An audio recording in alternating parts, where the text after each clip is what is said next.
Hello दोस्तों, मेरे channel सत्तो journey में आपका स्वागत है। मैं हूं अभी मनाली के सोलंग वैली में। तो आज का वीडियो होने वाला है मनाली करंट सिचुएशन अपडेट के रिगार्डिंग कि सोलंग वैली का क्या माहौल हो रखा है। आज का तारीख है दिसंबर 22। तो रिसेंटली आप यहां मनाली विजिट करने का प्लान कर रहे हैं तो सोलंग वैली पहुंचकर कौन कौन सी एक्टिविटी कर सकते हैं, अभी यहां पर स्नो अवेलेबल है या नहीं है, और यदि मनाली के सोलंग वैली में स्टे करना चाहते हैं, रुकना चाहते हैं होटलों में, तो स्टे के कौन कौन से ऑप्शन यहाँ पर अवेलेबल हैं। तो सोलंग वैली का मार्केट यहाँ से स्टार्ट हो जाता है। मनाली से सोलंग वैली की दूरी 14 किलोमीटर है। तो यदि आप यहाँ पहुँचना चाहते हैं तो आधे घंटे लगेंगे। बस से आएँ, बाइक से आएँ या फिर कार से आएँ। और यदि पब्लिक ट्रांसपोर्ट बस से आना चाहते हैं तो मनाली के बस स्टैंड से, सरकारी बस स्टैंड से यहाँ आने के लिए बसेस भी चलती हैं। तो ये रास्ता जो आ रहा है ये आता है सीधे मनाली से और ये आगे चले जाता है ऊपर की तरफ। तो जो सोलंग वैली का स्की सेंटर है, रोपवे सेंटर, यहाँ से 5 मिनट की वॉकिंग डिस्टेंस पर है। लेकिन मार्केट, उसका मेन मार्केट यहीं से चालू हो जाता है। तो इधर छोटे छोटे फूड स्टॉल लगे हुए हैं इस तरफ, और सामने देखेंगे तो ये ऑफ रोडिंग के लिए ATV बाइक है। तो ATV बाइक में ऑफ रोडिंग करना हो तो यहीं पर सारी ATV बाइकें लगी हुई रहती हैं। तो यहीं से मार्केट चालू हो जाता है और जिप लाइन भी एक्टिविटी भी यहीं पर होती है। तो ये जिप लाइन काउंटर लगे हुए हैं इस तरफ, लंबे लंबे जिप लाइन। तो यहाँ पहुँचकर जिप लाइन करिए। जिप लाइन के चार्जेज हैं आमतौर पे 500 रुपया रहता है, लेकिन बार्गेन कर सकते हैं। बहुत लोग 250 रुपये में भी जिप लाइन एक्टिविटी करवा देते हैं, कोई 300 भी लेते हैं, कोई 400 भी, जैसा कस्टमर हो। ज़्यादा रस हो तो 500 रुपया ये फिर चार्ज करते हैं। और यहीं पर है सोलंग वैली का बस स्टॉपेज भी। तो जो गवर्नमेंट बस आके रुकती है तो यहीं पर बस का स्टॉपेज होता है, और यहाँ से सीधे ये अटल टनल होकर बस चली जाती है केलोंग के लिए। तो केलोंग वाली बस पकड़ के आप सोलंग वैली पहुंच सकते हैं। सुबह 6 बजे से लेके आपको शाम 6 बजे तक आराम से बस अवेलेबल हो जाएगा। और ये जो रास्ता इस तरफ जा रहा है नीचे की तरफ, तो जो लोग सोलंग वैली में स्टे करना चाहते हैं होटलों में, इधर बहुत सारे होटल बने हुए हैं स्टे करने के लिए। तो ये एक तरह का हाईवे ही है ये बना हुआ, जो मनाली से सोलंग वैली तक आता है। और रोड के बगल में इस तरह के छोटे छोटे फूड स्टॉल है। मतलब ये मेन मार्केट है सोलंग वैली। लेकिन आपको बेसिक सामान, बेसिक फैसिलिटी मिल जाएगी। तो साग भाजी की दुकानें भी हैं ज़्यादातर। तो यहाँ पर ढाबे बने हुए हैं। इस तरफ स्टे करने के लिए होटलें बने हुए हैं इस तरफ, सामने देखेंगे तो। और ये रास्ता चले जाता है, कार से जाना हो तो पीछे जा सकते हैं इसकी सेंटर तक।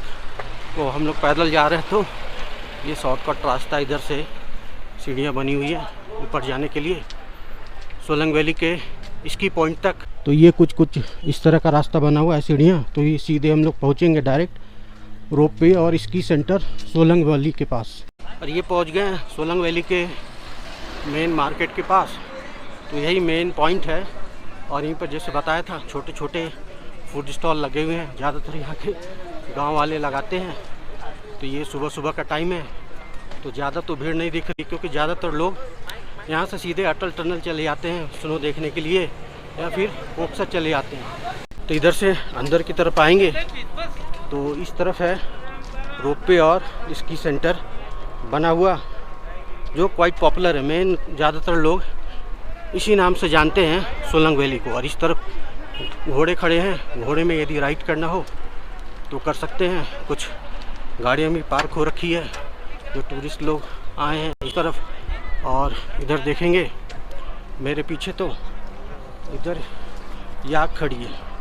तो यहाँ पर याक की सवारी करना हो तो याक की सवारी भी यहाँ पर कर सकते हैं। पहाड़ी जिसे आप बैल बोल सकते हो। और ये है main view Solang valley ropeway और स्की सेंटर का। तो जब भी यहाँ पर काफ़ी ज़्यादा बर्फ़बारी होती है तो यहीं पर स्केटिंग और स्कीइंग की एक्टिविटी होती है। और ये क्वाइट पॉपुलर है सभी लोगों के बीच में। सभी लोग इसी जगह को एक्चुअल सोलंग वैली के नाम से जानते हैं। अभी आ गए हैं बिल्कुल रोपवे और स्की सेंटर सोलंग वैली के पास। तो पीछे रोपवे और इसकी सेंटर ये दिखाई दे रहा है। और एक्टिविटी की बात करें यहाँ पर तो थोड़ी बहुत एक्टिविटी यहाँ पर हो रही है। तो बिल्डिंग दिख रहा है तो ये रोपवे सेंटर है, तो इससे आप ऊपर की तरफ जा सकते हैं। यदि रोपवे एक्टिविटी करना हो पर पर्सन का कॉस्ट 700 रुपये होता है रोपवे एक्टिविटी करने के लिए। और यदि आपको विंटर में यहाँ विजिट कर रहे हैं, स्कीइंग या स्केटिंग की ट्रेनिंग लेना चाहते हैं, तो मेरे पीछे दिखाई दे रहा होगा बिल्डिंग है government institute, Atal Bihari institute है वाजपेयी जी का। यहाँ पर सरकारी इंस्टीट्यूट है, एडमिशन लेके आप ट्रेनिंग ले सकते हैं स्कीइंग और स्केटिंग का। और पीछे देखेंगे तो पैराग्लाइडिंग की एक्टिविटी हो रही है यहाँ पर, तो लोग यहाँ पर विजिट करते हैं और जमकर लुत्फ़ उठाते हैं पैराग्लाइडिंग का। जब अच्छी खासी बर्फ़बारी होती है इस रोपवे एंड स्की सेंटर पे, तभी यहाँ पर स्की और स्केटिंग की ट्रेनिंग दी जाती है। तो पैराग्लाइडिंग की एक्टिविटी हो रही है सामने। तो पैराग्लाइडिंग करना हो तो यहाँ पर चल रहा है। शॉर्ट पैराग्लाइडिंग 1000 रुपये चार्ज करते हैं, और यदि लॉन्ग पैराग्लाइडिंग हो तो 3500 रुपये चार्ज करते हैं पैराग्लाइडिंग एक्टिविटी करने के लिए। तो यदि मनाली के सोलंग वैली में आप रुकना चाहते हैं तो मेरे पीछे बहुत सारे होटल और होम स्टे दिखाई दे रहे होंगे। तो यहाँ पर लगभग 8 से 10 होटल और सस्ते होम स्टे अवेलेबल हैं। और ये मनाली के सोलंग वैली का जो मार्केट है, तो मार्केट से आप चलेंगे 2-3 मिनट तो यहाँ पर पहुँच जाएंगे। तो सोलंग वैली के मार्केट के ही बगल में ये बहुत सारे रुकने के स्टे के ऑप्शन यहाँ पर अवेलेबल है। उधर सामने लाइन से घोड़े खड़े हैं, घोड़े बोल लो खच्चर बोल लो, दोनों मिक्स है। तो उस पर सवारी करना हो, और यहाँ से अंजनी महादेव मंदिर है 2 किलोमीटर, तो सवारी करते हुए आप वहाँ तक भी जा सकते हैं। और ये सामने सोलंग वैली की कार पार्किंग है, तो गाड़ी यहाँ पर आप अपनी पार्क भी कर सकते हैं। तो सोलंग वैली यदि आप रिसेंटली विजिट कर रहे हैं तो 22 दिसंबर के बाद तो कुछ इस तरह का माहौल मिलेगा। ज़्यादा टूरिस्ट की तो भीड़ दिखाई नहीं दे रही है यहाँ पर, क्योंकि ज़्यादातर टूरिस्ट जैसे मैंने बताया बर्फ़ देखने के लिए, जो भी मनाली विजिट कर रहे हैं बर्फ़ देखने के लिए सीधा अटल टनल या फिर कोकसर की तरफ चले जाते हैं। उधर ही थोड़ी बहुत बर्फ़ बची हुई है, तो पुरानी बर्फ़ जमी हुई, तो यहाँ पर कम ही टूरिस्ट की भीड़ रहती है। जब स्नोफॉल होता है काफ़ी ज़्यादा यहाँ पर 1 फीट 2 फीट के आसपास, तब काफ़ी ज़्यादा भीड़ भाड़ देखने को मिलता है। तो अभी सोलंग वैली का माहौल कुछ इस तरह का बना हुआ है। तो हाल फिलहाल आएंगे तो इस तरह का माहौल दिखाई देगा सोलंग वैली का। टूरिस्ट की कोई ज़्यादा भीड़ तो नहीं है। 30-31 दिसंबर को ज़्यादा भीड़ हो या फिर 1 जनवरी को ज़्यादा भीड़ हो, लेकिन जैसे कि बर्फ़बारी की संभावना जताई गई है यहाँ होती है अच्छी खासी, तो डेफिनेटली टूरिस्ट की भीड़ बढ़ जाएगी। और ये सोलंग वैली का ये रोपवे और स्की सेंटर बिल्कुल अलग दिखाई देगा, बिल्कुल डिफरेंट दिखाई देगा। और यहाँ पर स्कीइंग और स्केटिंग की भी एक्टिविटी चालू हो जाएगी।